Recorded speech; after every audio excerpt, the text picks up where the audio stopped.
Hello, everyone. Welcome to today's session. As you can see, there's a bit difference in how you are being welcomed. Ashish is traveling, so he'll not be able to join us today.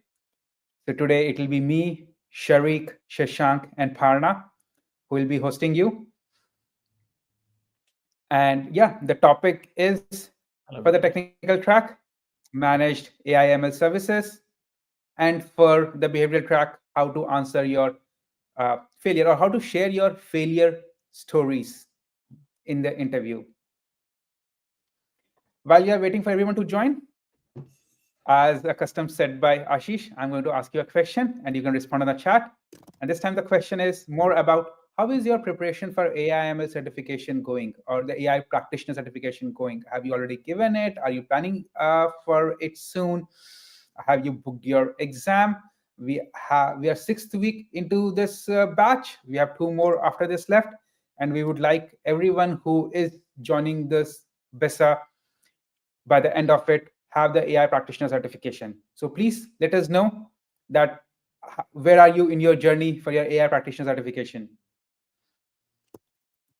And while you folks are doing that, I'll ask Sharik, Shashank, and Parna to say hi to everyone. Hi, folks. And just to answer, I was actually typing, so let me go ahead and just type. So, Prasad, what I did was this: I actually took my AI practitioner exam during the first week of this cohort.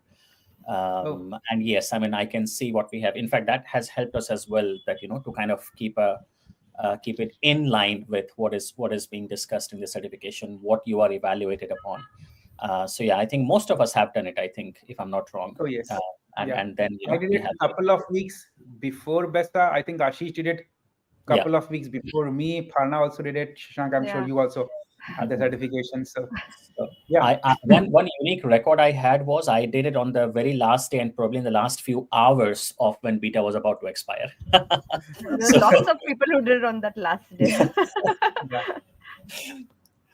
So how's it going for everyone? Anybody has booked their exams? Do you have it in the coming week? I hope BESA is helping you in this journey. So do put in your comments. Let us know. In fact, if anybody has booked it, go ahead and just put the date that you are going to write the paper on so and so date, just to see how many of you have been motivated enough, as Shashank put it, to write the exam, confident enough, motivated enough. You want to write the paper. Let's see. And do let us know also when you go ahead and crack that exam. Do tag us. We'll be happy to celebrate with all of you. Put that on LinkedIn, put that on YouTube, wherever you are. And thanks for adding that, Parna. I literally did see one of them cleared the exam, and they had tagged us on LinkedIn that he or she had cleared it a few weeks back. And talking about me giving my this particular exam, I gave it a month back.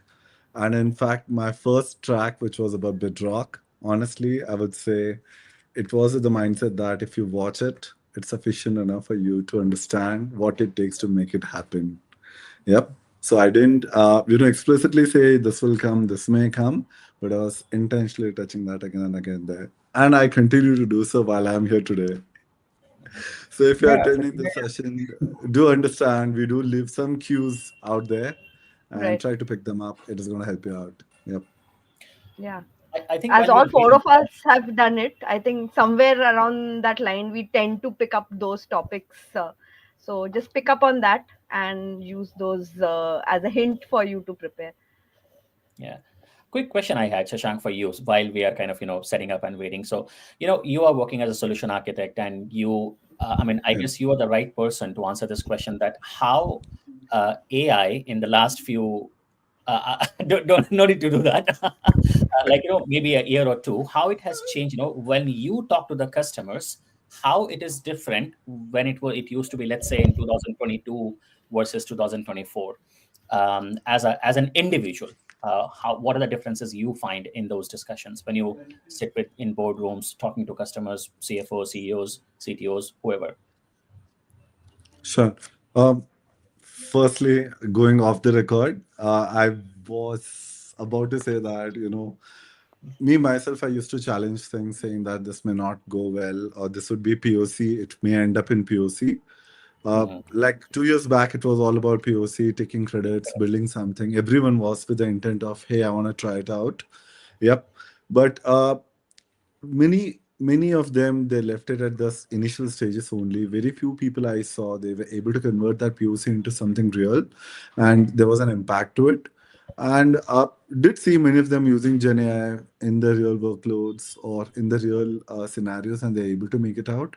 So I see a transition from saying bluntly no, or let others do it and then I'll do it, to coming to POC, letting that POC graduate into workload and coming to production and mature.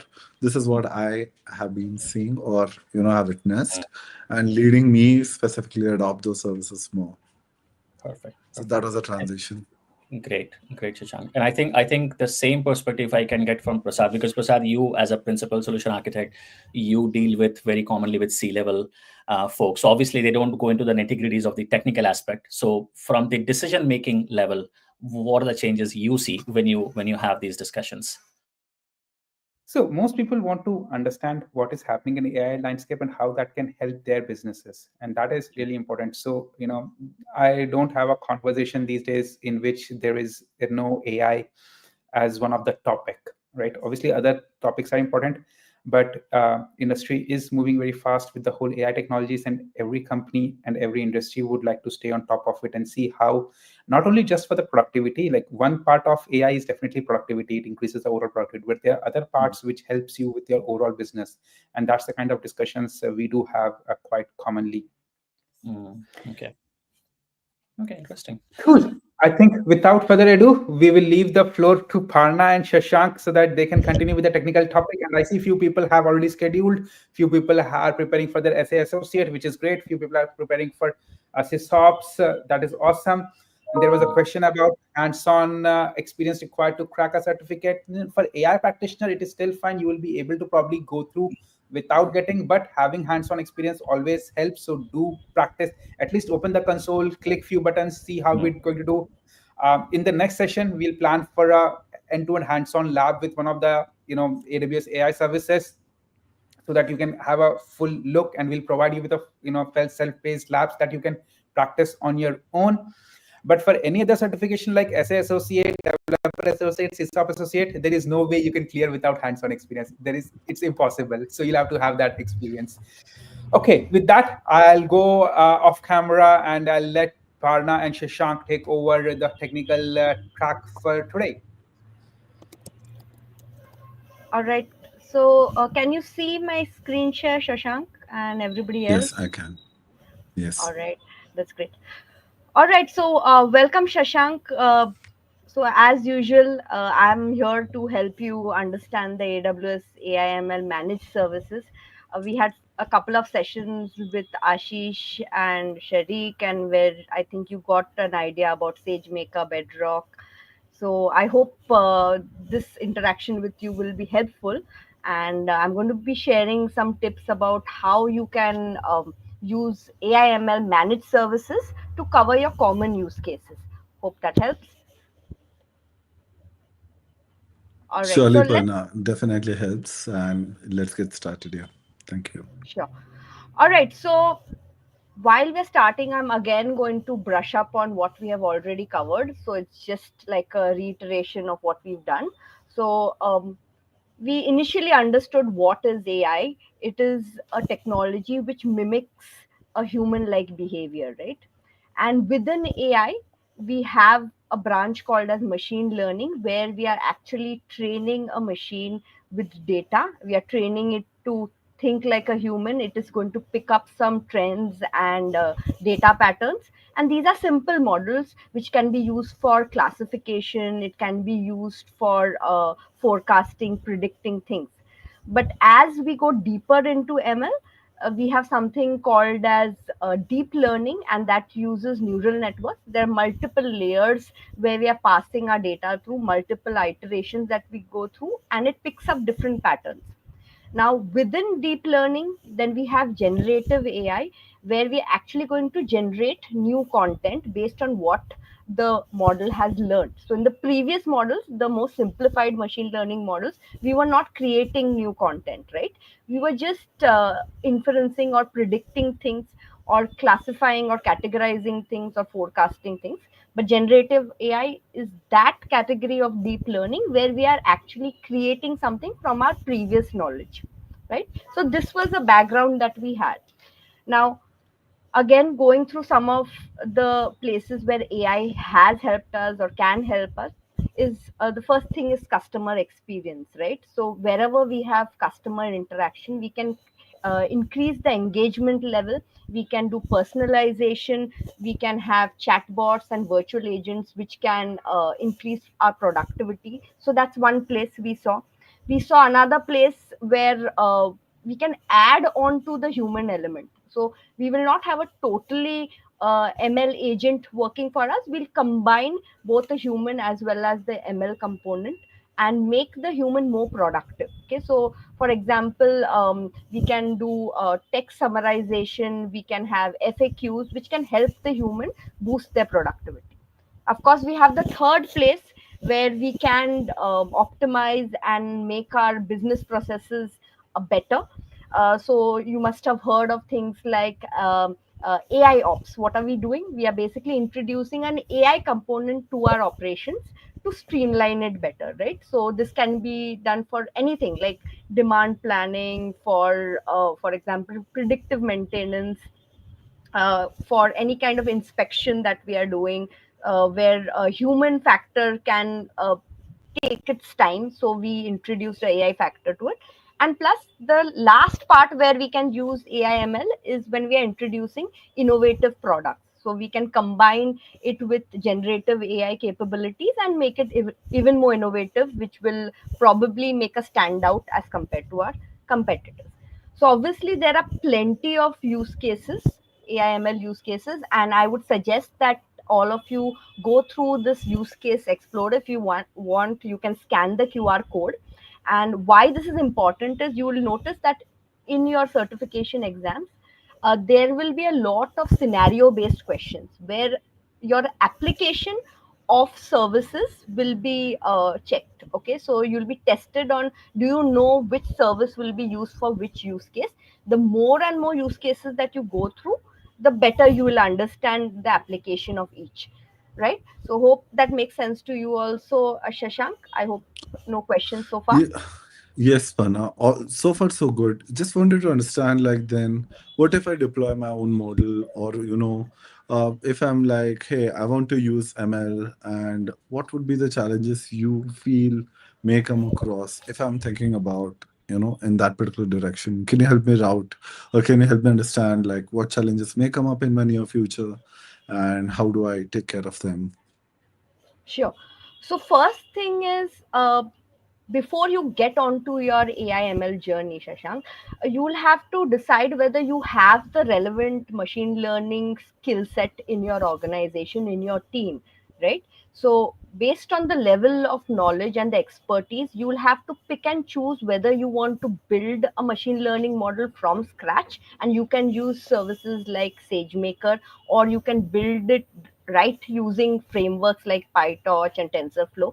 Or you do not have that kind of expertise, you just want to pick something off the shelf and use it for a common use case, right? Now that you'll have to determine. Secondly, do you have the workforce, and do you have that bandwidth to actually go and label and annotate data, right? Data is going to be used to train your machine learning models. Do you have that kind of resources to do that, right? Because unless you have a certain set of data, labeled or unlabeled data, which is cleansed and cleaned and ready to be used for training, you cannot really build a intelligent machine learning model. So that's also a challenge for you, whether you have that capability. Next is to train these machine learning models. Obviously you need a lot of high end resources, compute resources. You need GPUs. You can use chips like Inferentia, Trainium, etc., which are costly also. So do you want to actually invest in all those infrastructure to start from scratch? That is again a decision and a challenge, I would say, for you, that you will have to decide. Plus the entire management of that machine learning pipeline, right from gathering this data. So you can see up on my screen, there's a whole lot of process that goes into it, right? It's not only data collection, cleansing, the whole management, right from say risk management, making sure governance of that data, taking care of all the risks related with AI, right? Then labeling your data, training them. So you need to have that kind of resources, as I told you. And finally, making sure that your model is up to date, right? And it is giving accurate results. So it's possible that your data might also change over time. So again, you'll have to update your model. There can be a drift. So all these factors you'll have to consider to check whether you really want to build a ML model from scratch, or there is something called as out of the box managed services, which is already there for a common use case that you plan for your organization, and probably you can just pick it off the shelf and integrate it with your application. Hope that makes sense. Shashank? Yes, Pana. Yeah. That really helps. Thank you. So yeah, so Shashank, you can see over here that there are three tiers of AI/ML services that we have at AWS. So right at the bottom, the one that you see, ML framework infrastructure, this is when you have a lot of expertise in your team, or you're planning to hire machine learning engineers, data scientists who have this kind of knowledge and they can build it from scratch. Then we come to the second tier, which is SageMaker. SageMaker can really accelerate your process of building machine learning. There are some pre-built solutions. There are some algorithms you can choose from. You can create your data using ground truth, right? You can create a whole entire pipeline, also machine learning pipeline. So there are a lot of facilities which are inbuilt within SageMaker, but you need to have some amount of ML knowledge, right? Now, if you say that I do not have any knowledge, I just want to pick and choose off the shelf, and these are common use cases. So you can see in the top tier, right? These are the managed services, and these are very common use cases. You can see this is for searching, conversation AI, industrial applications, healthcare, text related natural language processing and understanding, speech to text, text to speech. So these are very common use cases. And if you identify any of your workloads in your organization which can be utilized with these services, I will say go for this one, right? So that's what I'm going to be focusing on today, Shashank. As you can see, so we are focusing on these managed services. And as I said, you do not need any prior knowledge of machine learning. You can directly use this and integrate it with your apps. Make sense? Yes, definitely, Pana. So basically, today, were you referring to if I want to create a application which speaks or which Mhm. translates something? If I want to add those features, then we're going to talk about those services today, and Yes, we'll be discovering them further. yes, Is that yes. the thing? Okay. Yes, Yeah. absolutely right. So we won't really have time to go through all of them which you see here, No but some worries. of the very Yeah. prominent ones, I will walk you Surely. through them first and No worries. just give you an overview of capabilities of each of the popular ones. And then if we Yeah. have time, I'll probably show you some use cases, right? Surely. Definitely. All right. This helps. Yep. Okay. All right, so let's start with recognition. So, Amazon Recognition is a managed service which helps you to identify objects or images, face recognition. So, all of you must have experienced this at some time or the other. There is face recognition, there is object recognition, or imagine that there are speed cameras, right? So speed cameras captures moving cars. How does it capture the license plate, and how do you get like that automated ticket that comes to you? In certain countries you get that, right? So something like that, on those lines, Amazon Recognition makes it easy to grab or capture objects and scenes and people from an image, right? So that's about recognition. Then we have Textract. Textract is a service which will allow you to go and process an image of a document and grab all the text components in it, right? And these documents can be of various types. It could be actually a PDF, it could be a form that you're filling. So Shashank, there are scenarios where these days the people are not filling in manual forms, right? You everything has gone digital, so people might scan your forms and upload them. So how do you grab that text from there, from those forms. So that's where we can use textract for it also, right? So as I said, it's not only just a form, it can grab information from tables as well, right? A structured data, and show it in a hierarchical format also, like there's a page, there's a sentence, there's a word. Okay, so it will group it. So we'll see a little more features a little later, but this is the general overview of textract. Sure. uh, any questions out there, Shashank? Yeah, just wanted to ask you, if I'm creating a marathon, in a marathon, we have number one, number two, number three. I want to read the bib number of who Hmm. came first, right? At which seconds. So at that time, then you feel the suitable will be recognition? Yes.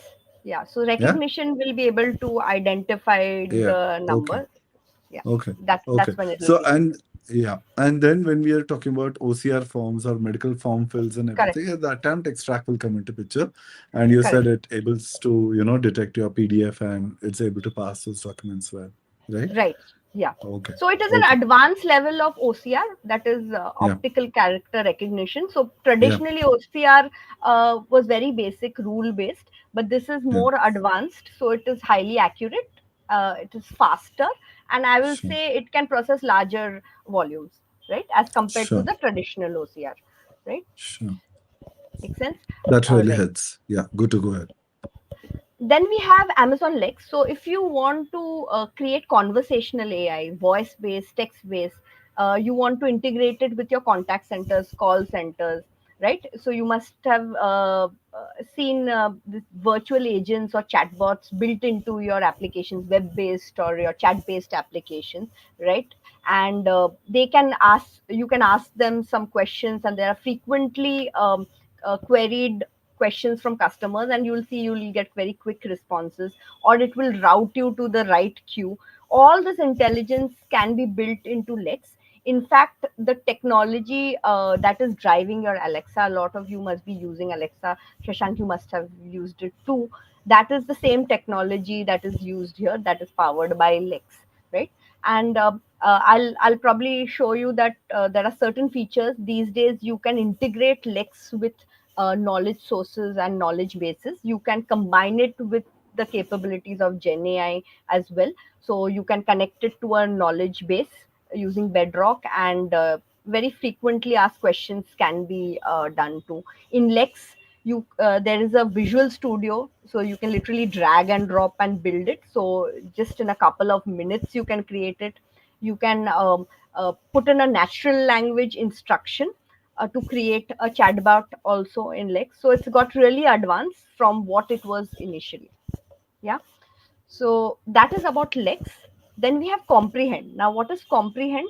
So Comprehend can directly assess your documents without pre-processing them. So it doesn't need to convert it to an image or anything. It will directly draw insights. Now, when I say insights from it, this is what we call as intelligent document processing, Shashank. So wherein I can grab and figure out different entities in my text. So when I say entities, I mean a name of a person, a city, a country, an organization name. So I can pick entities from it. I can look out for certain phrases in it. It can automatically identify languages also. It has that intelligence. And one of the very common reasons where we use Comprehend is for sentiment analysis, right? So for example, like in your organization also, there might be customer care emails that come in, right? And you want to assess the sentiment of the customer, right? Whether it's positive, negative, or neutral. So here is where Comprehend will help you, because it will do a sentiment analysis and tell you what is the customer actually feeling, or you can draw insights from that about certain product that you launched, for example, like how are your customers taking it, right? So sentiment analysis is one good area you can use Comprehend. Another area Comprehend is actually used, so in your organization, Shashank, I'm sure you must be having different categories of documents, and it must be a overhead, right, for you to actually manually group them or categorize them, right? So I'm sure Comprehend can help you here. Comprehend has that capability of categorizing documents. So it can actually look into a document and say you are offering different kinds of insurance, right?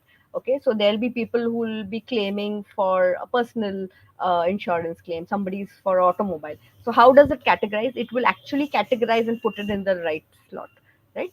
So this is going to help you there, Shashank. And So, let me, yeah. so Parna, basically, Hmm. if comprehend, I understood is it is to make a sentiment analysis. And for example, what the best example which I liked was if I buy anything from a e-commerce portal xyz.com, I don't Hmm. like the product. I'm reaching out to the Right, customer support. I'm right. interacting with them about the return and the refunds process. Hmm. And if you want to understand how was a conversation between the customer support and the customer, at Hmm. that particular point of time, I'll use comprehend Yes, to understand the insights and whether the customer ended the conversation on a positive note or a negative note or neutral tone and so on. Right? So at that absolutely. time, this is the best scenario where I can put it into picture. Okay, Right. amazing. And Yeah, like you said, if we realize yeah, that they have a negative tone, then we know yeah. we have to send out a follow-up mail to them to understand better, right? Get We don't that. want to lose Get that that. customer, right? Sure, So that's where sure. it's going to help, absolutely. So even like we gather transcripts from conversations with our customers, right? So then you can analyze those transcripts also later on with comprehend, so you will understand how the conversation went. Okay, not only emails, even our chat transcripts. So that's where it will help as well. Sure. Yeah, Sure. That really helps for now. Thank you. sure. So we have some other services also, Shashank, along with Comprehend. For example, the world is becoming smaller and smaller. Everybody wants personalization, localization. They like it in their own language. So I'm guessing you also have customers spread over the globe, right? So we have Translate. Translate is not something new. You would say that, yeah, it was there before. But this is an advanced level service. Okay, it uses neural machine translation service. Uh, the benefit over here is it is highly accurate, very fast, and it is affordable. Okay, and the other benefit of the Amazon Translate services, it can be used for real time translation also. Say your customer agent is conversing in English, but the customer is talking some other language, right? So in real time also it can do the translation. Plus it supports batch translation as well, so that's a great benefit of that. Plus it has been trained with a lot of data from different domains as well. Okay, so that is where it stands out as compared to, say, your traditional translation services. Okay, so Translate is a great benefit for you in, I think, in any industry if you want to grab global customers. Then we have Poly. Okay, so whenever we say Poly, I think I'm sure you would identify it with the parrot, right? So what does the parrot do? It repeats what you're saying. So Poly is the ideal name. It converts text to speech, right? So this particular service can be used in your speech enabled products. Okay, so whether it's your mobile apps or in your cars, right, or any other devices and appliances. So it will convert your text to speech, which is very lifelike. You can choose from a lot of different kind of accents and different voices and genders also, which suits your customers appropriately. And it supports multiple 100 plus languages as well. Okay, and because it also has a caching service, so if it's already converted something to speech already, it will remove that from the cache, so it will cost you less as well. Okay, so that's one more great feature of Poly. And like I said, it is customizable, so you can even tweak the rate of the speech, so you can make it speak slowly, the pitch, the tone, so you can customize that too, right? I hope that helps and that will be useful for you, Shashank.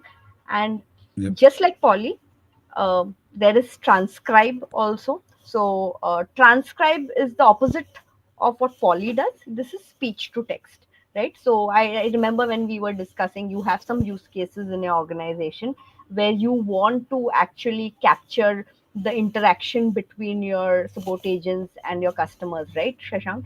And you wanted to analyze it. So you can do that. So this is going to create those transcripts. And as I said, you can use those transcripts, combine that with comprehend later, right? I earlier told you, right? So this is going to convert those audio files. It can be actually static files or it could be real time as well. So it has that capability of doing it real time as well.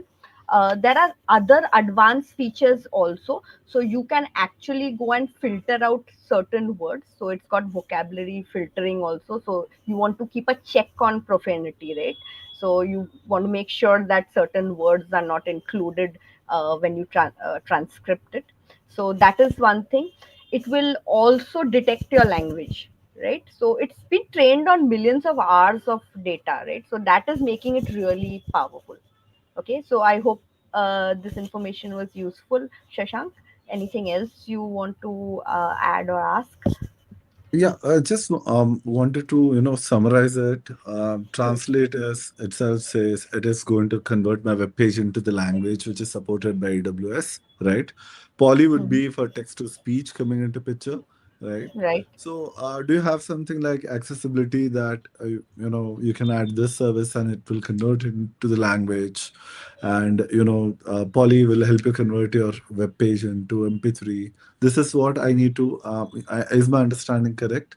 Like, to add accessibility to a web page, you can translate, you can add Poly to Yeah. make, Yeah, so you read can this blog combine as these well. together. Yeah, so you can Okay. create a entire sequence. Like you can Yeah. start with translate, then add Yeah. poly to it, and then have Yeah. comprehend. So you can create an entire series and integrate these services together as well. Yes, you can do that too. Nice, nice. And Yeah. coming back to if I'm in a call center, I'm talking to my customer agent, and Hmm. that audio is converted into a text format.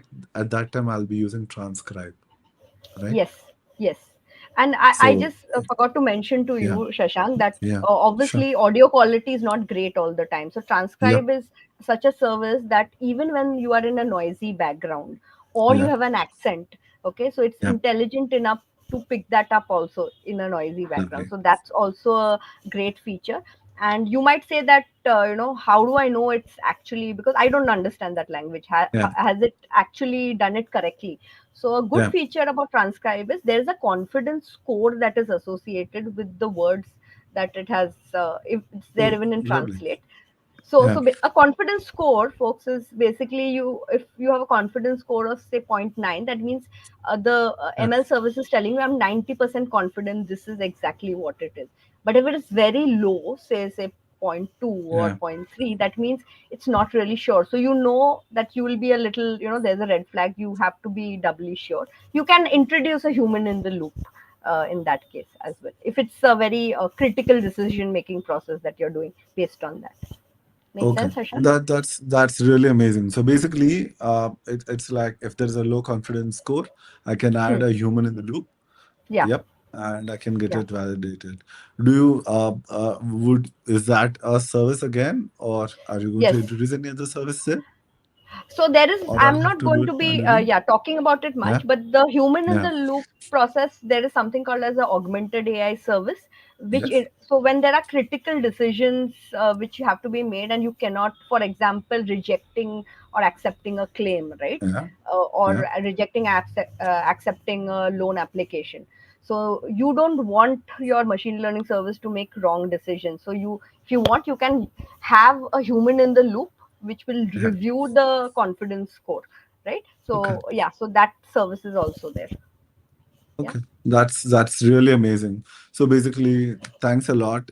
I just understood as if I have created an Hmm. insurance portal and people are coming and chatting there, and someone Right. has raised a claim, and in Yeah. that claim, if I mean, the claim is valid or not, and if I want Hmm. that to be approved, and I want a human in the loop there, at that time Yeah. I can go for augmented one, basically. Right. Yeah, Absolutely right. Yeah. amazing. Thanks a lot, Perna, for helping me connect the dots. Yeah, thank you. Sure. Good to proceed. Sure. Yep. All right. So apart from the other services that we mentioned, two other popular service we have is Amazon Personalize. So what is this service? It is a service which helps to give recommendations. Okay, so it can give you recommendations in your mobile apps or websites. What makes it stand out? It is like just in a matter of few clicks and in a few hours you have a personalized recommendation engine which is set up for you. You don't have to set it up or actually train a recommendation engine or create a completely new ML model for it. Okay, so you can set it up really quickly. So the deployment part is really quick in hours, like I said. Another great thing about this is you can use it to predict what your customer wants to buy based on their historic data. Plus, even in cases where the customer has come for the first time and you have no information about them, right? Most of the recommendation engines are based on historic data. So what if this is a cold start? So it's intelligent enough to analyze based on certain patterns of what people are usually buying, and based on that it will give you top picks, or it'll put certain things on the homepage where it's seeing a certain trend. So even when it doesn't have historic data of what the user has done or their purchase history, it can still recommend, right? So for real time personalization, like I'm saying, as the person is browsing the website, say you have a retail website, it can do recommendations. Okay, so that's real time, because it's possible that the customer's mood might change, right? So based on the changing behavior also, it can go and give you recommendations. So that's the very intelligent part about personalize over here. So, And yeah. yeah, So you Parna, wanted to add? it's just Yeah, like it's just like I'm doing going to xyz.com hmm. and I wanted to buy iPhone 16 Pro and Right, I'm adding it to the cart, but had a last minute, I don't want to buy and I abandoned the cart. right. So based on my activity or my user intent, basically what we're talking about, that is Yeah, I saw the product, added it to the cart, and then abandoned the cart. You will right, send a 10% discount code to buy that iPhone at 10% more discount so that you right. get back me, get that customer you lost and, you make me buy that product. So that's Absolutely. how you're avoiding user churn, maybe, I feel, Yes, right? yes, So at that yes. particular point of time, personalize is coming into picture. Okay, Right. amazing. Thank you. Definitely. Thanks a Yeah. lot. So, and it will recommend, like in a retail, if you've ever gone to Amazon.com, it will give you related products also. So, if you abandon the cart, you started looking at something else. So, it will start Yeah. associating that and start recommending you some related products, which it's seen other customers buying, right? If they've seen Yeah. other customers buying those, it will try to tell you maybe this will be more suitable. Or if you, I think most of the people over here would be watching Netflix or Prime. Have you seen those recommendations? So all of us see different things, right? So based on what kind of movies you've been watching, what kind of music you've been listening to, next time you log in, yours will be very different from mine. Okay, so that is another area where you can use personalize, or even in your travel booking sites, right? Based on the season. Okay, so now winter season is approaching, so it will probably show you things like hill stations and things like that, right? So it's a very intelligent service, and like I said, it can be done real time also. Okay, so that's the power of personalize. Yeah, so that's personalized. And then we have something called as forecast. As the name suggests, it's very easy to understand what it will do. It can predict things for the future, right? So you can accurately predict things for the future. So it's based on time series. So for example, you want to predict the price of a flat in a certain area. You want to predict which products will be popular in the future. You can predict how much of resources, workforce, that becomes a very big problem, right? When you have projects to plan, programs to plan, how much workforce you need, planning for that. Or inventory. Okay, forecasting your inventory, how much of inventory you need. Say there's a big like we have the Great Indian Sale coming up, right? Or the billionaire days that we have. So forecasting how many visitors will come to the website, how many footfalls you'll have. So predicting all this based on historical information, you can get predictions, right?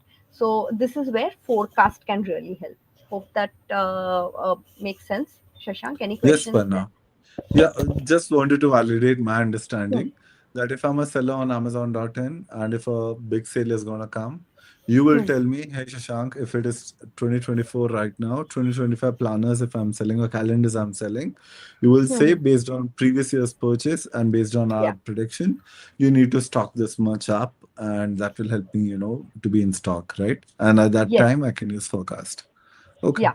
thank So you. like you That correctly really said, helps. forecast Yeah. will taken historical data also, and you can supply some additional data also. So forecast has a good explainability. So in one of the previous interactions, Ashid has mentioned about explainability, right?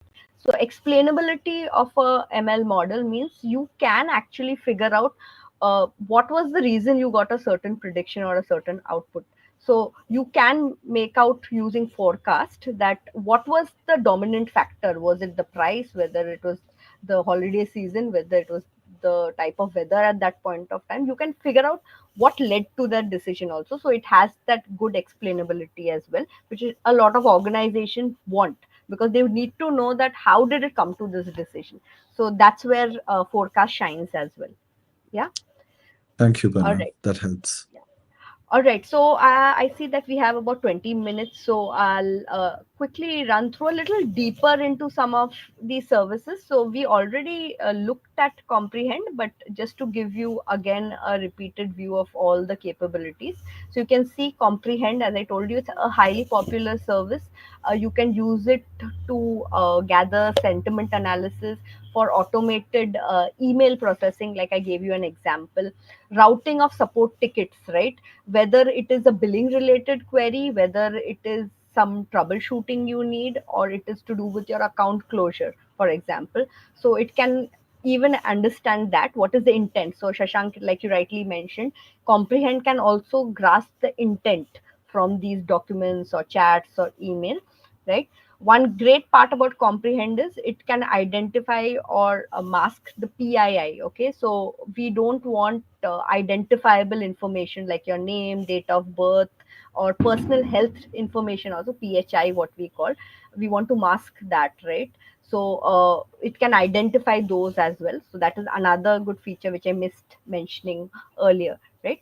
Sentiment analysis and categorization, which I mentioned earlier, document classification. So just repeating that, and these are some of the use cases clearly relating to the same features that we talked about earlier, right? So this is for Comprehend. Let's look at some of the use cases for Lex, right? So Shashank, in case of Lex, like you must be getting millions of inquiries, messages from customers, right? So how do you speeden that up? Plus when an agent gets on a call, right, you want to reduce the time. Like none of us really like that, you are on waiting while they route you. So you want to speeden up the routing process, plus you want to reduce the time for the agent to respond, right? So like I said, Lex has some intelligence in it. These days you can also connect it to knowledge sources, like you can connect it to open search, you can connect it to Kendra, you can connect it to a Bedrock knowledge base. So there are some frequent queries which always come from customer, right? You don't start from scratch. You connect it to these knowledge bases and you can quickly get those answers. So this is where your Lex can help. As I said, building a chatbot these days, you can combine it with the power of generative AI. So you can see an example over here that you are using Claude of Anthropic and you are giving some instructions. So if you see the prompt over here, where you are clearly giving your instructions, what kind of bot you want to build, you are giving the intent, meaning I do you want to order food, or is the person going to book a flight or book a hotel? Okay, those are your intents. And what you see over here, item ID, quantity size, these are in chat lingo, these are called as slots. So you're specifying these are the things you have to grab from the customer's conversation. Okay, so you're clearly giving the description, Shashank, and this is going to actually make your chatbot in minutes. Okay, so using the power of generative AI, so you don't have to do this from scratch. Isn't that awesome?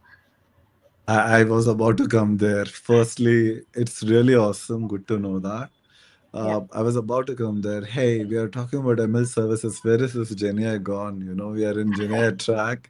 And can you tell me how with GenAI I can leverage these things? With Right. prompts, can I build something? So Right. thanks, Bana. That really helps. Yeah, so we can see how they can be brought together. And another place where it can help in Lex Gen AI is what we call as utterances. Now, utterances meaning when we are chatting with the chatbot, what we are saying, those are called as utterances. Based on what we utter, it's going to figure out what our intention is, what we are asking it to do. Okay, so previously we had to manually create these utterances. Now you can create synthetic utterances, so you can again use Gen AI. So you can see clearly over here we are feeding it generated utterances saying that these are the type of things that the customer might probably say when they want to book a room. So think of this as a hotel booking website, so they can say please book me a room type of number of nights, can I reserve, I want to book. So these are different examples. So if you remember when Ashish had spoken about the multi shot prompting and all, what were we doing? We're giving examples, right? So this is also another way. We are literally feeding the chatbot and telling it these are the examples, okay, these are the type of utterances. Within those utterances, the what you see as highlighted, these are called as slots. So pick up this important set of information to proceed ahead to actually go and do the booking. Okay. So this is the power of Gen AI. And of course, you can use Lex across industries. So you can see in all these industries, whether it's in your customer service, whether it's in your sales and marketing, answering questions 24 by 7. You can also increase your productivity of your employees. So Shashank, I'm guessing that when you all have queries, say related to your payroll or any IT services or HR related queries, you must be pinging those people in your organization, which is highly annoying if they don't reply, right, Shashank? Yep. And Yeah. just like you said a few minutes Huh. back, waiting time, no one likes to wait. And, Right. you're in queue, please wait while we get back to you is the most annoying line. Yeah. Exactly. So employee productivity, enterprise productivity is one of the very big areas where you can use Lex. So these days you can just chat with the bot, like it will answer you queries related to the HR policies, answer queries related to, say, your leave application, or something related to your troubleshooting something for, or you want to order some gadget uh, from the IT services. So everything can be done through a chatbot. So you're basically increasing your employees' productivity. You don't have a human component there. So that's also a big area that's used. And this is just a small example where the various features of Lex can be done. So, like I said, frequently asked questions. So, say a person approaches the DMV. DMV is the Department of Motor Vehicles, and they've called up a contact center and it's asking some very typical question. So the agent doesn't literally need to type that out and things like that, because the answer can come directly through that FAQs which I was showing you. You can integrate it with say Gen AI and it will pick it up from that knowledge base. So frequently asked questions. Then say the user wants to update some details. Okay, they want to renew their driver's license. Some kind of task needs to be done. That also can be done by this agent. After that, say a new kind of requirement is there for the customer. Say they we wish to capture their details. So probably the person will show up their ID card. So we want to capture details from their ID. We can use text extract. We can combine all those things also, right? And then route it to the right agent. So this whole chain can be done using Lex as well as associated services. Yeah, hope that makes sense. Definitely it ties up whatever we heard or saw so far, and how I can change those services and leverage Lex. Thanks, Pana. Sure.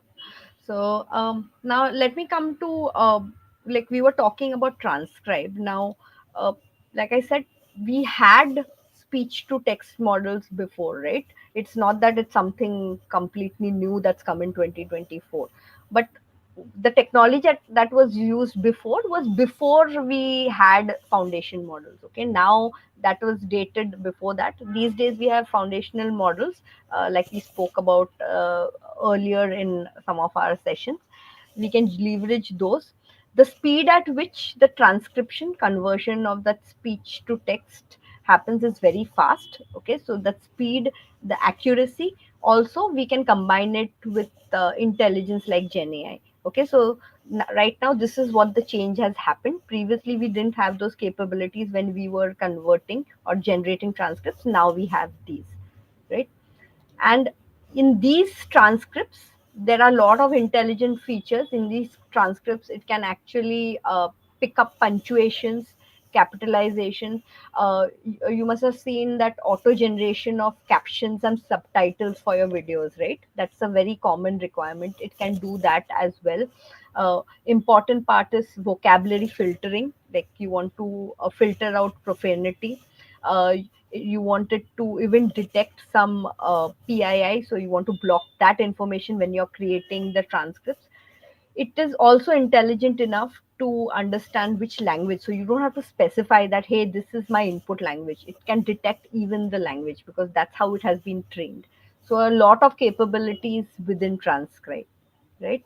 And again, transcribe also can be combined with generative AI, like few examples over here. So for example, after you have generated your transcript, okay, there is a customer interaction which has happened, and you want to come to know what is the emotion that the customer was going through while they were putting that complaint or they contacted your support center.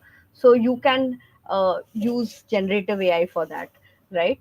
Or say there was a recording, there was a course, okay, which was recorded, a video recording of a course, and from that video recording, you want to come to know the description of the course, what was the course about, okay? Or you can summarize it and create an entire blog out of that little course, that video that you fed it in, right? So a lot of these can be done where you're combining the capabilities of transcribe with Gen AI, okay, the Gen AI LLMs. I hope that makes sense. And It does. Thank you. I was about to and come there. Like, yeah, any questions? tell Yeah, me, yeah, how do you, generate insights and so on? right. It's very nice. You already covered it, Parna. Let's proceed Okay. further. Sure. So, Shashank, I mentioned to you that text track can read from different types of input, right? So, I'll just Yep. run you through a few examples. Like, it can just Sure. directly capture text from a scanned document, for example. You have forms, like medical forms, like you had correctly said. There can be medical forms. It can capture data from there. It can be your ID cards as well. One awesome part is the handwriting, okay, so it can even capture and understand handwriting, okay, so it can understand what text that from that handwriting it is capturing from tables. You can even run queries from the captured data, right? So say it's captured data and somewhere in that text that it's captured, some sales figure is there, or some amount is mentioned over there, so it can actually go, you can do natural language querying and it can draw that out as well. Sometimes we are asked to upload documents, right? We have a lot of contracts, legal documents, and many of us miss out signing on certain pages, right? So textract can even identify signatures, that whether it is there on multiple pages, whether it is matching or no the signature. So it can do that also. So just a quickly a glance through, so say this is a document, it maintains a hierarchy, so it can identify this is a page, this is a line, within that line there is a word, so that level of capture it does. You can see, if you give it a structured data, like you can see this is a table, it can drill down to the table, to the cell, to the word in the table, so it will maintain that relationship, right? So that is for tables. If you filled in the form, it will maintain key value pairs and group them also. So this was one entire group, right? The full name. So it had extracted it as name value pairs and grouped them as well. Okay. So this is another easy way to extract. Signature detection, like I said, it can detect, and see over here it's giving a confidence score, okay, of 95%. Okay, so Yep. that's also a great way of validating that it's correctly done its task. We have invoices and receipts, right? We tend to upload that, say for reimbursement or other purposes as well. It can actually go and figure out the line items. You can see it has actually gone and figured out each line item and the dollar value against it. Another Lovely. very important one. Yeah, Yeah, so this definitely. reminds me of if we use Concur, that's SAP product to raise invoices. I Right. can use this service so as to identify the invoice ID And if that Right. invoice ID is already claimed, I won't let you upload the same duplicate one. So that's how you can, avoid Yeah, so duplicate it filing yeah, of. so it would have captured all those line items, and Yeah, obviously it would yeah, our system would go and store it somewhere. So if it yeah, like you mentioned, if there is identical invoice number, possibly because you're trying to be yeah, smart and upload again, it will yeah, stop you there, right? So that you yeah. can add on the intelligence to your application beyond this as well. Lovely, Yeah, lovely. yeah. Yep. And this is something where many of you would have seen, where identity, when you have your KYCs and all, right, you can just show your document, and it can capture many things from the document, your name, your residence, say your passport number. Okay, so it can do that as well. So for any events, or when you're checking into the airport, for example, so it can be used there. So it's a really powerful service by itself. Yeah. And yeah, let me just quickly show you some other places. Okay, so just some use cases. We won't be able to run through so much. Like, so Ryanair, you would have heard about Ryanair. It's an airline. They have made use of Lex, Comprehend, as well as Translate, right? So they have a multi-channel chat platform, and they have used both. They've used Lex as well as SageMaker. Okay, and as I said, you can combine all of these services together, right? And because they support multiple languages, and like there will be people from different countries traveling, and they would want that localization, so support for multi languages, uh, understanding the sentiment, okay, airline booking, etc., translation. So all of these can be combined together. Then another example would be, say, for intelligent document processing. So whenever we think about document processing, intelligent document processing, you'll always see comprehend will come somewhere or the other, right? So comprehend can be used over there. So say you have submitted your application. So these are some of the examples, right, of insurance forms, loan applications, mortgage applications, medical forms, right? So it can capture, extract those entities that I was talking about, or you can use textract also to extract that information. Say you have scanned your form and uploaded it. Remember, textract actually requires the image format to capture it. In comprehend, it doesn't need to pre-process or convert at all, Yep. right? And Yep. if you see over here, Shashank, you were asking me about augmented AI, human in the process, because these are critical decisions, right? So you will add augmented AI to have the human in the loop, right, over here. Yep. Of course, you can also use SageMaker to build your own model. So it's up to you. It's not that you cannot use, but it's up to you. If you have that kind of expertise and you want to build a model from scratch for this purpose, you can use SageMaker as well. Yeah, and last couple of minutes we have, so I'll pick another service which I didn't mention about. So there is a service called as Monitron and Amazon Lookout. So predictive maintenance is very important, Shashank, in for industrial reasons, for maintenance of aircrafts and your equipment maintenance. So, waiting for a full-on outage, it is better that you proactively have some kind of intelligence service which will hint to you that there is something wrong with your equipment. You need to go and service it before your usual maintenance or schedule cycles, right? So it really helps your engineers, okay, so your maintenance engineers, to proactively do it. Okay, this reduces your downtime, right? So this is really good. So these two services, Monitron and Lookout, okay, these are used, and this is one of uh, the customers, Baxter, who has made use of these services, and this has considerably reduced their downtimes, right? Because you already come to know that there is something wrong with your industrial equipment. You will go proactively and fix it beforehand, before it affects you, right?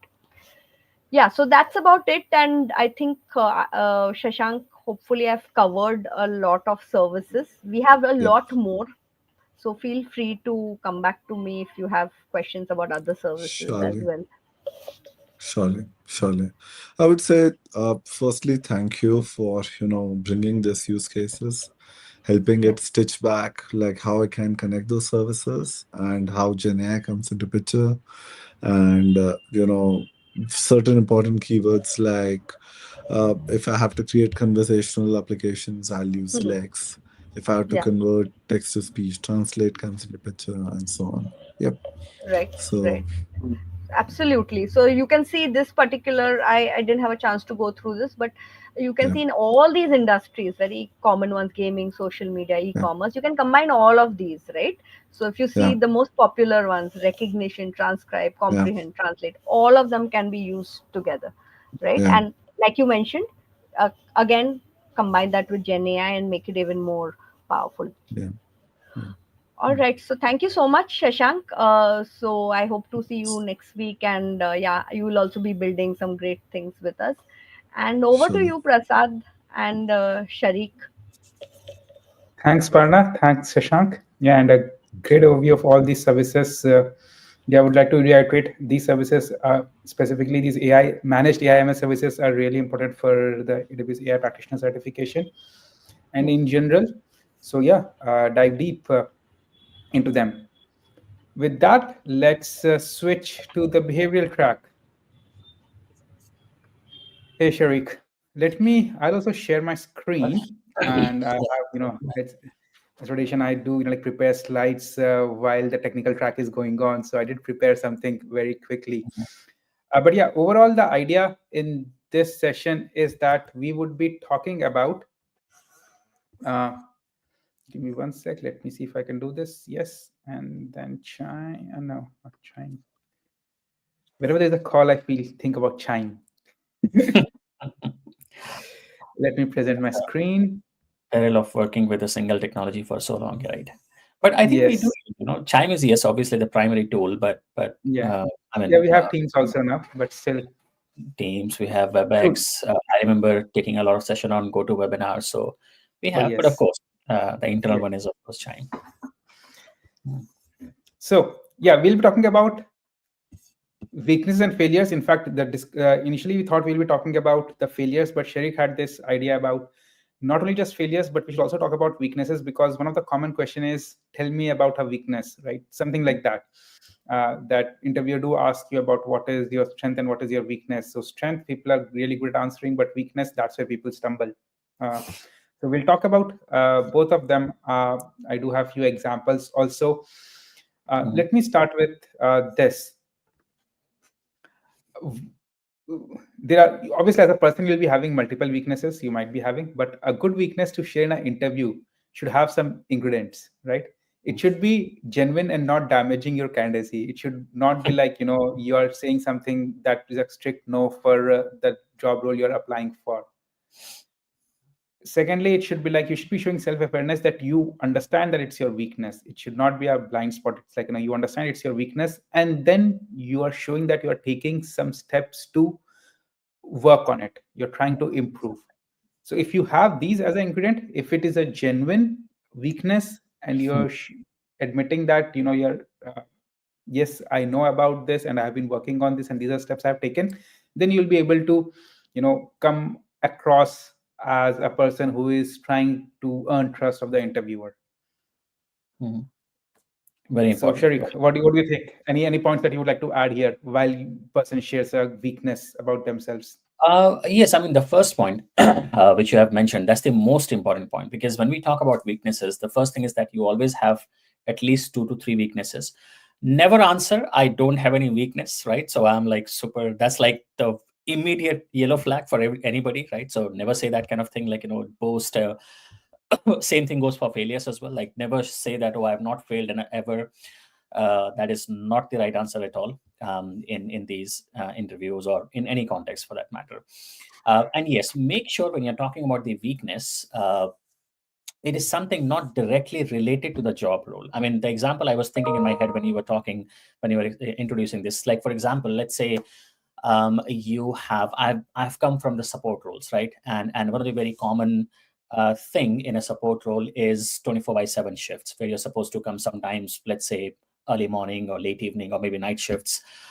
And if you say that my weakness is that I'm a stickler to a routine, I have to go jogging in the morning, so I need to make sure I'm kind of, anything on, you get my drift, what I'm trying to say here. Don't say that, right? So because that is directly, what do you call, conflicting with the job role, right? So anything which is in a direct conflict with the job role, please don't say that. Something else, yes, you have something different, which is not directly related to the job role, but let's say this is important. You can say that, and you have a good story. And as you rightly mentioned, that don't just stop there, that this is the weakness I have. Make sure that you also tell, if Prasad is asking me what is a weakness, I will start with the weakness. Okay, so I have this problem. I kind of, working on this for a very long time. Probably it has to do something. I don't know. I'll talk something about time management, say, for example, that I have this issue where I kind of go into this and I'm not able to concentrate a lot of times because of these. So that's a problem. Again, be very careful when you say these kind of things, right? But let's say you said that. And then I will continue to say that in order to do that, I read a few blog articles. I went on and kind of, studied kind of some time management self-help books. And I realized that you have a lot of techniques. For example, you do Pomodoro, or maybe you do go ahead and you switch off your phone, or kind of, stop notifications. Because this is, again, one of the problems we have. We are living in a world where, I always put this word, hyper connected. You are getting notifications every 10 seconds, right? And if you're doing something which is really important, and this is one of the problems in our attention span has gone down drastically. If you look at some, these studies by places like Harvard and Stanford and Oxford, if you read these reports, it has gone down drastically. And one of the major culprits is technology. Because we have, at this point, I have two screens, I have one laptop, I have a tablet, I have two mobile phones right on my desk, right? And I think I'm not alone. Pretty much all of us have the same kind of setup. We have at least 3 to 4 devices always around us, even when we are sleeping. So that's a very important point. So you mold that answer in such a way that this is the problem, this is what I have understood, and these are the steps I'm taking to overcome, or probably I have done that already and now I am better. So that kind of thing you need to make sure. You just don't stop at this is my weakness. Yeah, and I do have few examples. I've written 3 or 4 examples that I'll show. But you said a right point initially. Like if you're applying for a job which has you need to be there 24/7 on call, and you know that you're applying for a job and you want that job, you cannot say that I have a strict routine. Or consider you're getting into a support role and you're saying that I am really good at creating a greenfield project but very bad at troubleshooting. Yeah. Then you're not fit for the support role, right? Exactly. So those kinds of things. But let's see a few examples. Example one, like Sharik mentioned, a Pomodoro technique, right? So for example, if you say that I sometimes get deeply focused on solving a problem perfectly, and that can impact my time management. And to address that, I've started using Pomodoro technique and clear time box of the task. You have these tasks in your time box that you need to finish this task in those tasks, and you regularly check in to ensure that you understand the priorities and you're not overspending a lot of time in one specific task. So it shows a problem that you have identified in your working style and how you're trying to rectify it. Let's go a bit more example, right?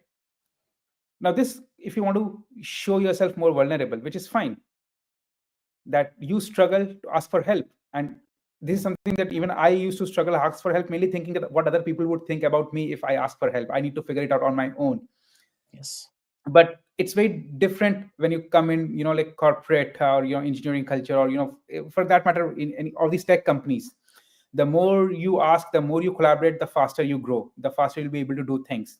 So you can talk about that initially you used to struggle asking for help, but now you are, like if you get stuck for more than X amount of time in specific thing, you go to reach out your colleagues and try and see if someone else has solved the same problem before, and you're able to, like get ahead instead of being stuck. Absolutely. Another simple example. Sorry, go ahead, Sharif. One question, actually, Divya has this question, Pomodoro technique.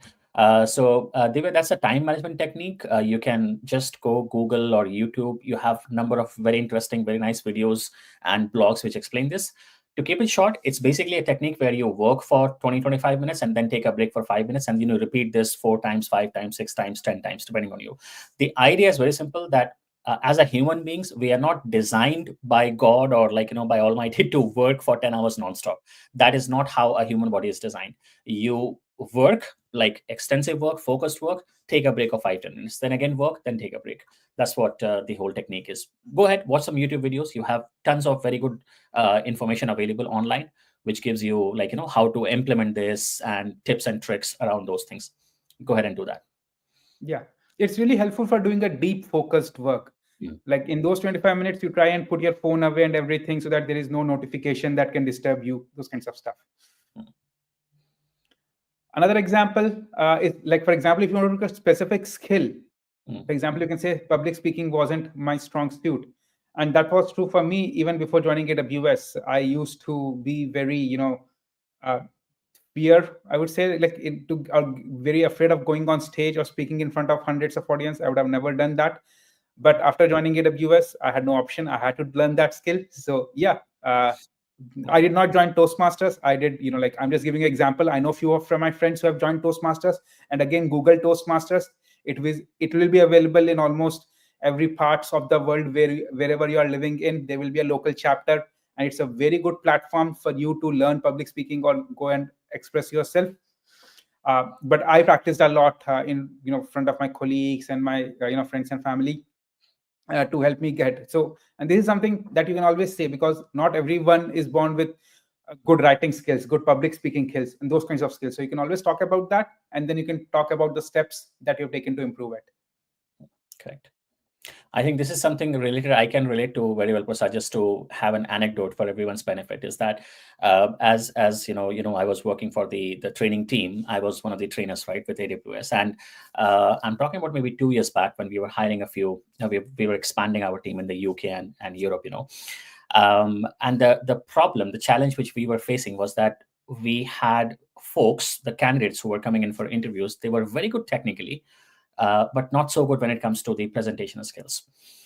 And then we had people who were very good presenters. I mean, actually, I interviewed one person who was actually an actor, a theater actor. So you can imagine, these skills. I mean, I can learn a thing or two from these people. But when it came to technical skills, they were not very good at it, right? So, and just to give an idea, I mean, probably if I'm applying for Prasad's role as a solution architect, the most important thing is the technical aspect. Presentation is important, but it comes second. In our case, in our team, we actually had this discussion with the managers and a couple of other stakeholders that if we have this situation and if we need to fill the position, and if you have to compromise on one, what would we do? So then we decided, all right, we can actually go ahead and look for somebody who is very good presentable.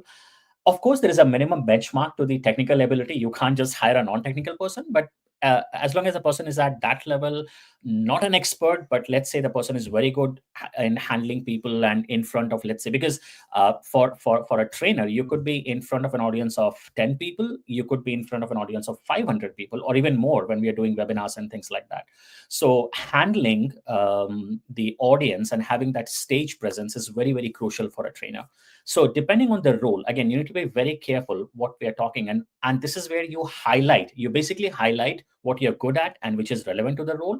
And you subdue things which are, related, but let's say you're weak at that. You try to subdue that, okay, and you give an impression that you're going to work on that. You're already working on that to create a positive impression overall. Yes, that's again right. And again, it comes to the point that when you talk about your weakness, it should be not directly impacting the role. Exactly. If you say that you're applying for a technical instructor role and you say that I'm not good at public speaking, probably that's the first level of disqualification that you might be facing. Now, these three examples are good, but let's say if you're at a more senior position, right? Then what kind of, for a senior folk, what kind of weaknesses you can share? So I have an example for that, which is, let's say you talk about when you become a team leader or manager, and you can say that it also happens to a lot of people. You have a very high bar for yourself as an individual contributor, and then you become a manager and you see that other people are not doing at that level. So you find it very difficult to delegate the tasks. And that's what almost every kind of manager also struggles with, right? So you can talk about that experience of yours and say that, and you realize that because you are trying to do the task yourself, you are limiting your team's growth because you're not giving them enough work or the right kind of tasks. Obviously, you'll not be able to scale because you're trying to do everything on your own. And it also limits the growth. You're personal, like your professional growth also as a lead or a manager. And then now you have a maintain a delegation framework, right? And you can talk about your specific framework, the kind of techniques that you yourself have developed to help you overcome this weakness. Yes. So when you talk about weaknesses, it should also match appropriate level of your experience and the kind of role you're applying for. You cannot always be enough, talk about your 10 years before weakness or 10 years before failure. And we'll talk about the failure section in a moment. But whilst talking about, think about recent thing, think about something that you are currently working on in terms of overcoming that weakness, not that you have already overcome, right? Cool. Anything you like to add, Sharik, before we move on to the failure stories?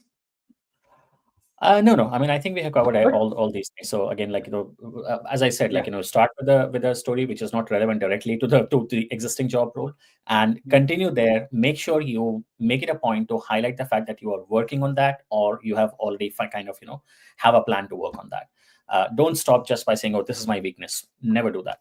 Never do that. Exactly.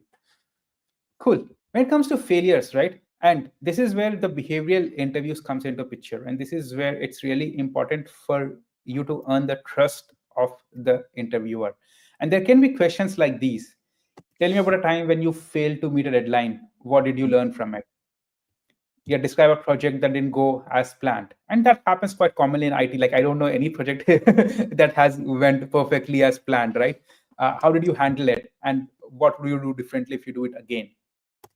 Or share an experience where you had to acknowledge a mistake in your leadership or to your leadership. A lot of time what happens is that we all screw up, and then admitting it in front of the leadership, right, that we did this screw up, owning it up is very difficult. So telling about time about that is, so these are the kind of questions It's you need to difficult, have. but it's very important at the same time. You have to own it. Yes, exactly. And we'll talk about that. You cannot shift the blame to someone else. Like I see, I'll first talk about a few experiences that I had as an interviewer at AWS, right? And this is something that we ask this question. We want to know when a person has failed. One of the person I had to reject because the person simply said that I do not fail, and that was a red flag. Though the person was really good technically, all the other things were matching, and I was really excited. But around like more than halfway into the interview, when I asked this question, the person said I do not fail, and it was a red flag, and we had to let the candidate go. Only because I reiterate something that I always say: if you say that I don't fail or you don't have a failure story to share, it only means two things: either you are lying or you're not stepping out of your comfort zone. Means that you do not have a growth mindset. So please don't do that. The other candidate whom we had to reject, and I'm talking all about something that you should be avoiding. I'm talking about the mistakes, talking about the pitfalls that you should be avoiding. Is the other candidate said that he shifted the blame to other person who did the estimates.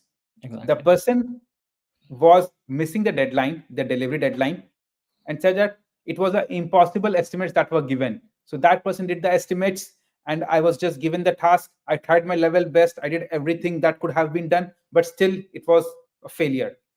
So what you have done is that you talked about the failure, but you're not talked about your failure. You talked about someone else's failure. It's your interview. I have asked you when you failed rather than asked you that when did your colleague fail, right? When you talk about success, you talk about your success. When you talk about failure, you talk about your failure. You own it up. That's very important. Sharik, I'll let you add your perspective, and then I also have an example in the star format to show. But let's talk about your experience. I was actually thinking when you said this example, where what I have seen, I don't remember exactly, but I remember reading this in one of the articles as an example or as a suggestion that when you talk about a failure or a weakness, put this as a group and make it in such a way that you individually did not do the mistake, but it was a collective decision on the as a team.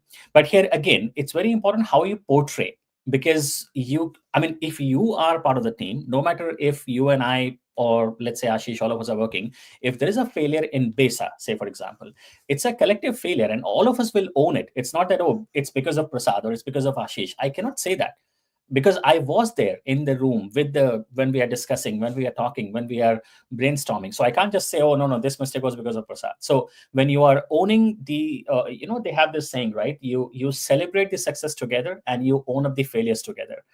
So it's very important how you project and portray the failures, even though if it can be. So this can be a valid situation that you were not able to play the proper part on it and it got failed, but not because of not your individually, not you as are responsible, but still you have to put it in such a way. Don't become somebody who is blaming others and kind of, no, it was not my mistake. You cannot say it like that. So Yeah, that's very exactly. important. And there are situations where it happens. It might be a genuine scenario where the person were given an impossible task and the person gave it the best shot.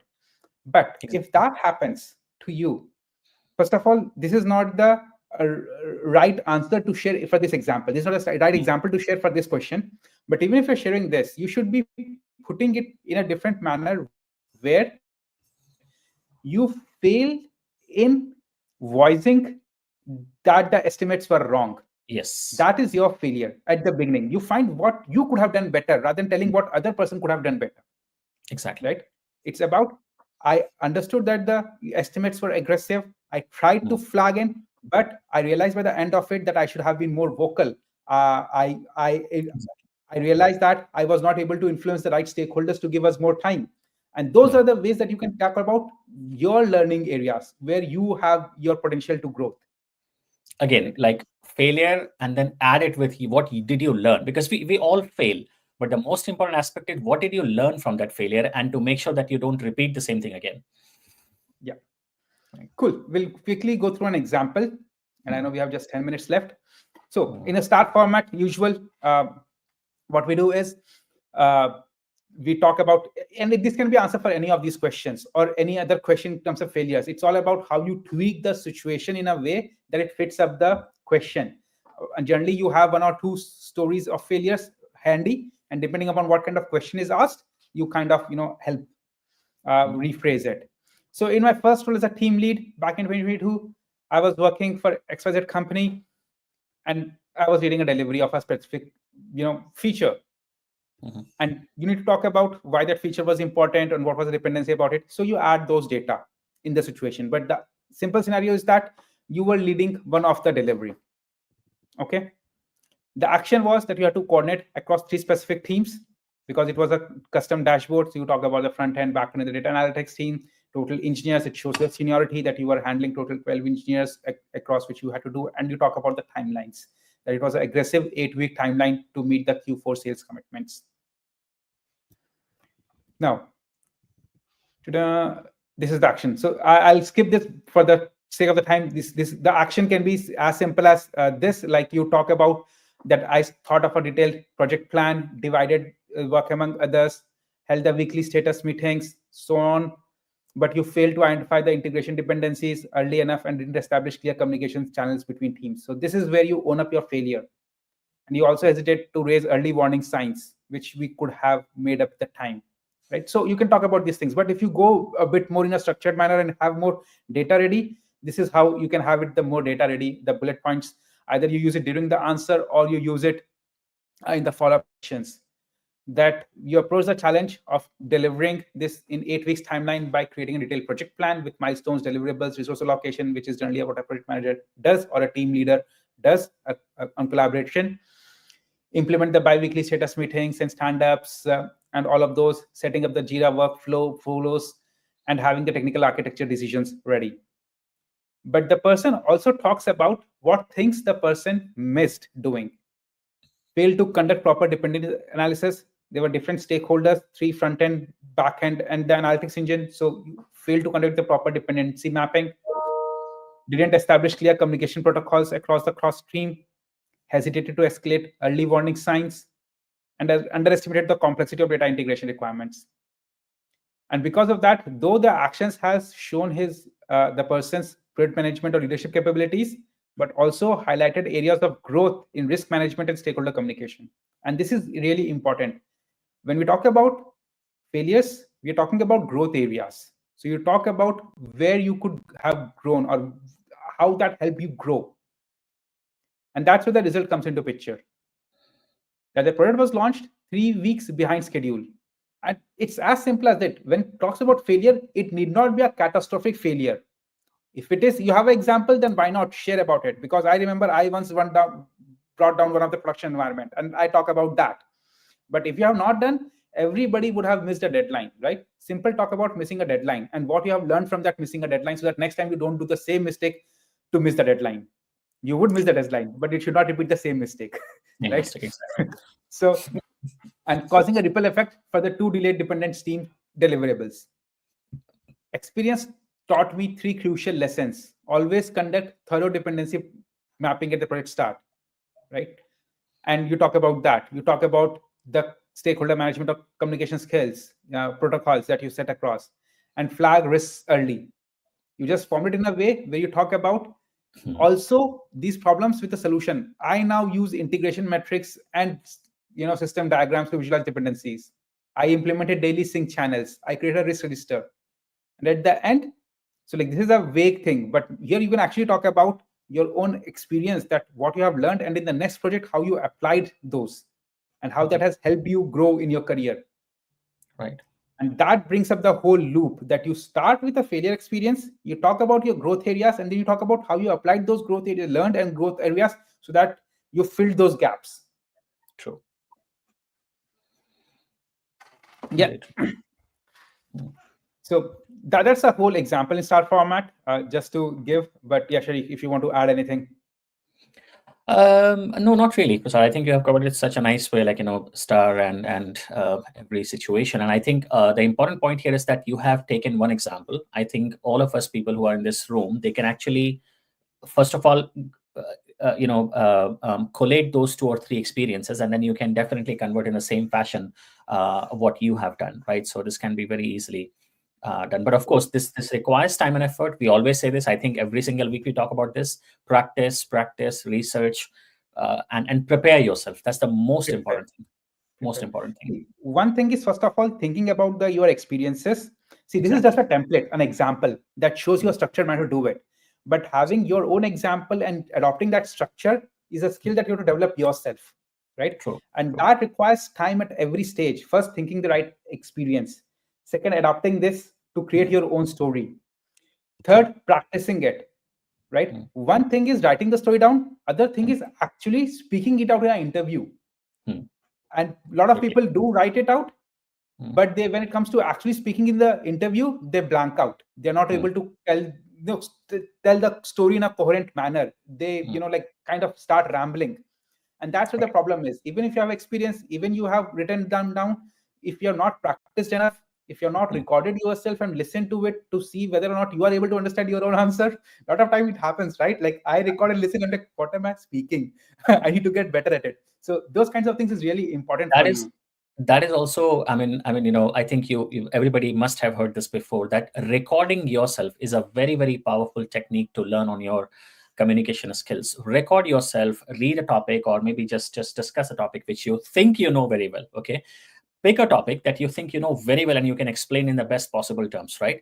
And then go ahead, turn your mobile phone on, record for 5 minutes explaining that topic. Imagine that you are in front of 2 or 3 people, or maybe an audience of 10 people, and then record yourself. And then when you listen to yourself, you will realize that how pathetic you are when it comes to explaining, for the lack of a better word. Yeah. Right. There's a question: is this a good example for L7 interviews? I would say it will fall short for a L7 level. It's a good for L5, okayish for L6. For L7, this would fall short.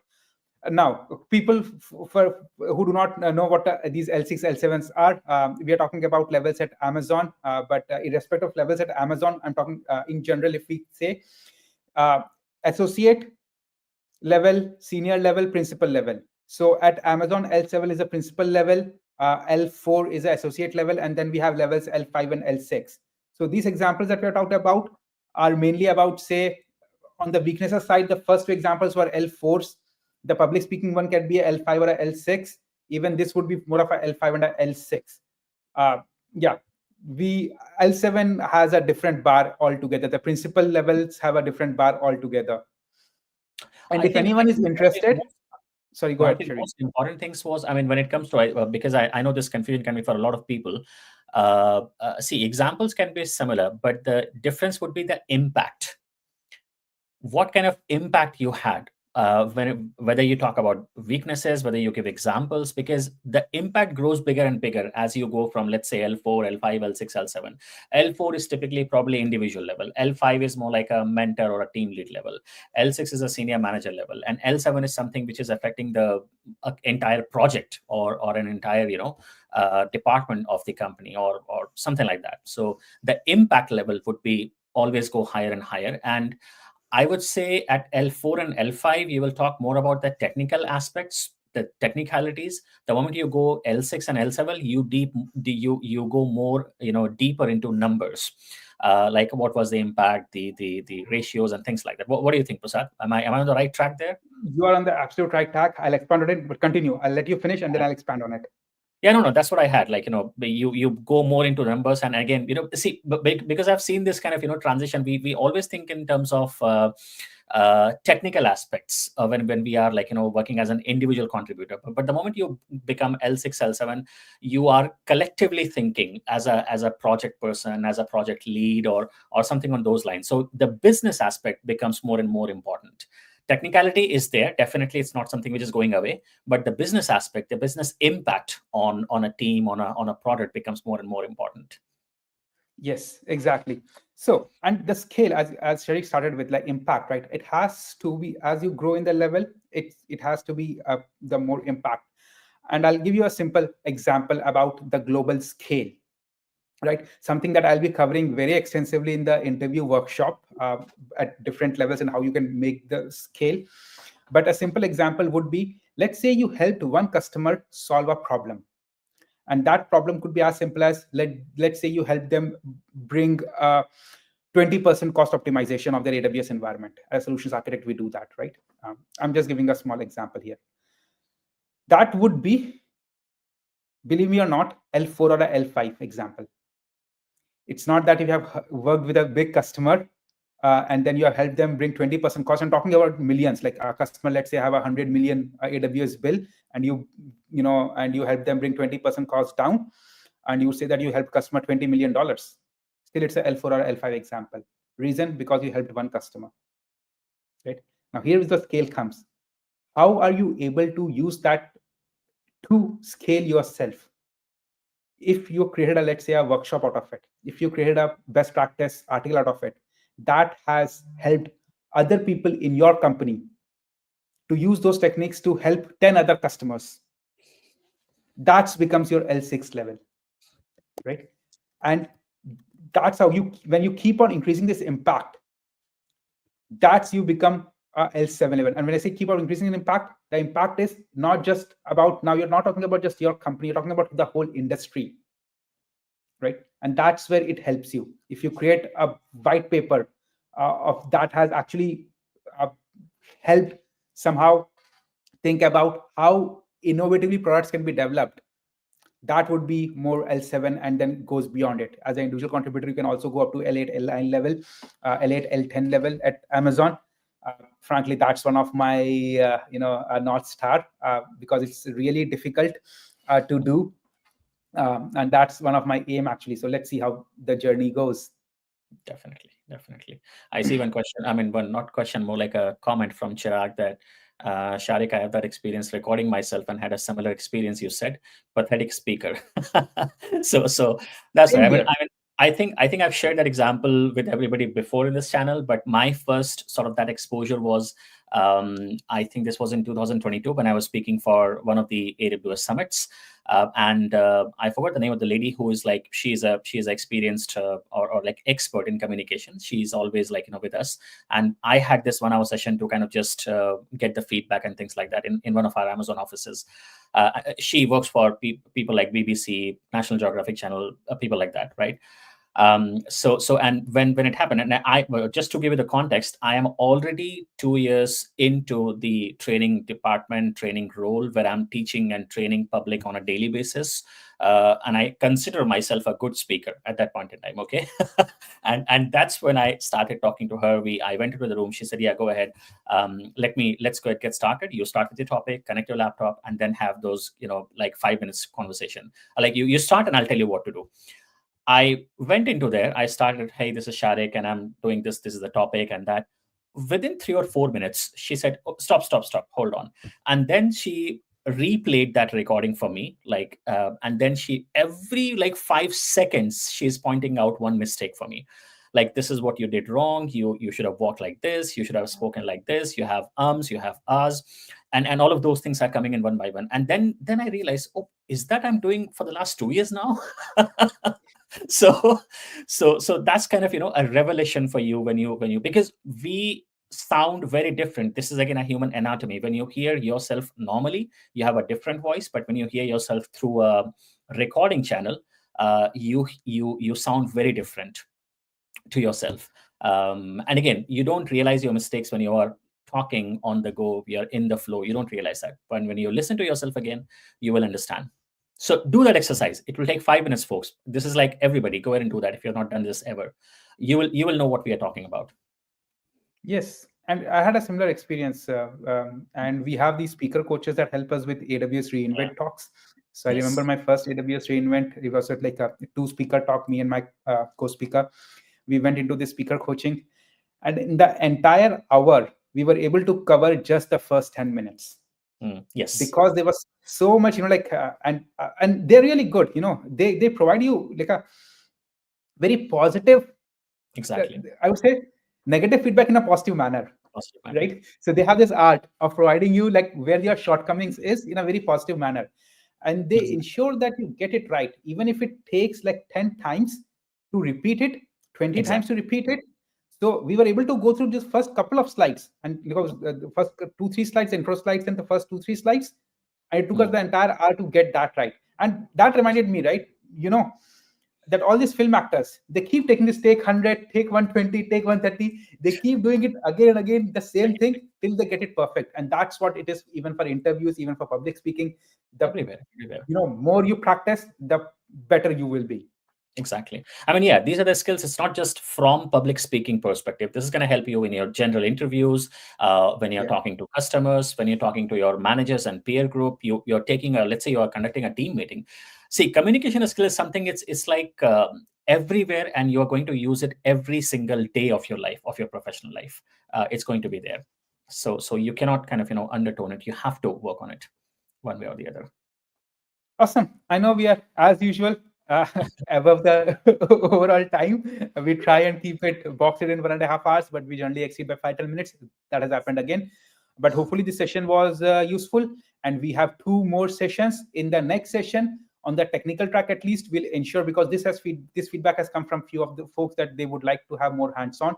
AI practitioner does not have that on hands-on labs as such, but still, I think it will be beneficial for everyone to go through some hands-on labs. So we'll try and do some hands-on labs next week. We'll all of you, if you can have your AWS account ready, like free trial account on anything, and we'll show you step by step what to do. And if you can follow along, it will be great. If not, it will be a self-paced workshop. You can do it later on your own pace.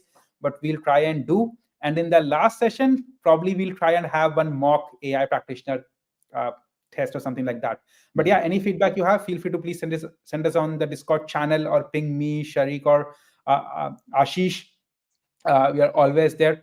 And as I pinged the link, if anyone is looking in 2025 to clear FANG interviews, if you're really serious about it, I am, and that's a paid thing. And I have few discount coupons, so feel free to reach out to me. It's a quite high quality course for 9 days. It will be a very fast paced course in which I'll share everything that I have learned in my experience at AWS and mentoring hundreds others in getting in, successfully clear FANG interviews. I'll help you create a story bank for yourself. So in case if you're interested, feel free to reach out to me and we can talk about it too. Thank you all. I'll add Parna. I don't see Parna on camera, but Parna, if you are here, please feel free to come. Oh, okay, you are here. I was. You are on mute, Parna. Yeah, some great tips, Prasad and Sharik. Even I learned quite a bit. But that's a very tricky question to answer. You don't want to be taken on the wrong side, right? It's like Yes, yeah, it's a very delicate balance you need to yeah, maintain while answering that question. yeah. So great insights there. Cool. Awesome. Thank you, everyone. See you all next week for another session. Thank you. Thank you, everyone. Thank you, Bye. everybody. Thank you all. Bye. Yes.